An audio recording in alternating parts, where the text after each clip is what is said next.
जय श्री हरि। वैशाख मास कथा में हम आगे सुनते हैं राजा पुर्यशा को भगवान का दर्शन, उनके द्वारा भगवत स्तुति और भगवान के वरदान से राजा की सायुक्त मुक्ति। श्रुतदेव कहते हैं, परमात्मा भगवान नारायण 4 भुजाओं से सुशोभित थे। उन्होंने हाथों में शंख, चक्र, गदा और पद्म धारण कर रखे थे।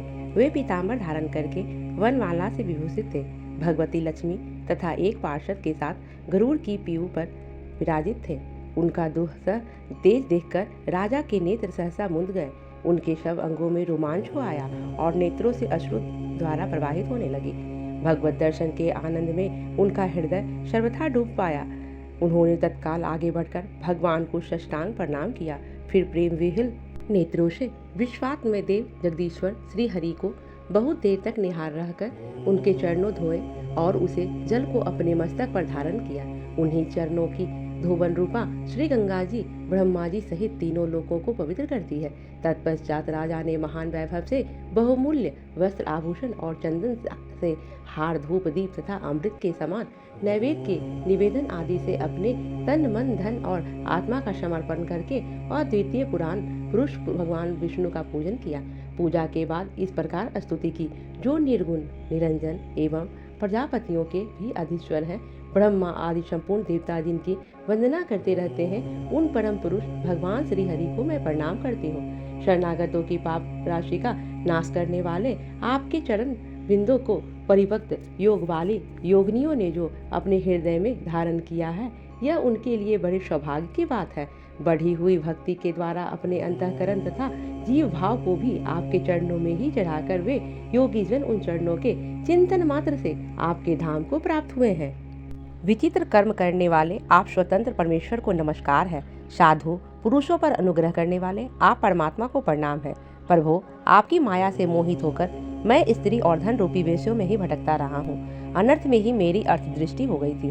प्रभु विश्वमूर्ते, जब जीवन पर आप अनंत शक्ति परमेश्वर की कृपा होती है, तभी उसे महापुरुषों का संग प्राप्त होता है, जिससे यह संसार समुद्र गोप के समान हो जाता है। ईश्वर, जब सत्संग मिलता है तभी आप में मन तथा बुद्धि का अनुराग होता है। मेरा समस्त राज जो मुझसे छिन गया था, वह भी आपका मुझ पर महान अनुग्रह ही हुआ था। ऐसा मैं मानता हूँ। मैं ना तो राज्य चाहता हूँ, न पुत्र आदि की इच्छा रखता हूँ और न कोष की ही अभिलाषा करता हूँ, अपितु मुनियों के द्वारा ध्यान करने योग्य जो आपके आराधनीय चरणावृंद है, उन्हीं का नित्य सेवन करना चाहता हूँ। देवेश्वर जगन निवास, मुझ पर प्रसन्न होइए, जिससे आपके चरण कमलों की स्मृति बराबर बनी रहे तथा स्त्री, पुरुष, पुत्र, खजाना एवं आत्मीय कहे जाने वाले सब पदार्थों में जो मेरी आसक्ति है, वह सब सदा के लिए दूर हो जाए। भगवान, मेरा मन सदा आपके चरणाविंदों में चिंतन में लगा रहे। मेरी वाणी आपके दिव्य कथा के निरंतर वर्णन में तत्पर हो।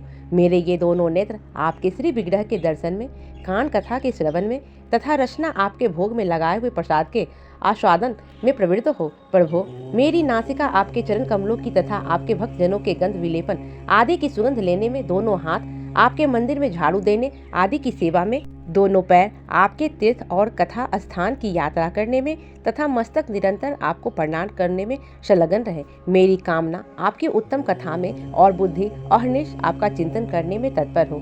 मेरे धर पर पराधे हुए और मुनियों द्वारा आपकी उत्तम कथा का वर्णन तथा आपकी महिमा का गान होता रहे और इसी में मेरे दिन बीते। विष्णु, एक क्षण तथा आधे पल के लिए भी ऐसा प्रसंग न उपस्थित हो जो आपकी चर्चा से रहित हो। हरे, मैं परमेष्ठी ब्रह्मा का पद, भूतल का चक्रवर्ती राज और मोक्ष भी नहीं चाहता, केवल आपके चरणों की निरंतर सेवा चाहता हूँ, जिसके लिए लक्ष्मी जी तथा ब्रह्म शंकर आदि देवता भी सदा प्रार्थना किया करते हैं। राजा के इस प्रकार स्तुति करने पर कमल नयन भगवान विष्णु ने प्रसन्न हो मेघ के समान गंभीर वाणी में इस प्रकार कहा। राजन, प्रसन्न हो मेघ के समान गंभीर वाणी से इस प्रकार कहा। राजन, मैं जानता हूँ तुम मेरे श्रेष्ठ भक्त हो, कामना रहित और निष्पाप हो।